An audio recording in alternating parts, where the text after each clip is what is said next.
বিভিন্ন রকমের রাখি আছে, কুচি, নালার, ফুলের, গোলাপ, সব কিছু সব জাত বিভিন্ন জাত।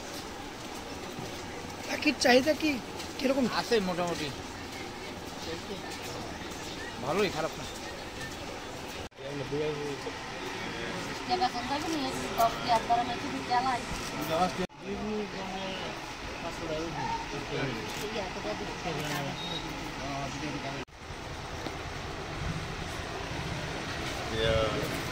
রাখি তো এখন মানে চলে খারাপ না, কিন্তু আর এখন যে আমাদের হ্যাপি নিউ ইয়ারের কার্ড টার্ড এগুলি এখন মোটামুটি বন্ধ হয়ে গেছে। যে আজকাল সবাই মোবাইলের মাধ্যমে, মিডিয়ার মাধ্যমে সবাই করে। আর রাখি বন্ধনটা এখনো আছে, মানুষের কাছে বিক্রি হয়। ভাই বোনের সম্পর্কটাকে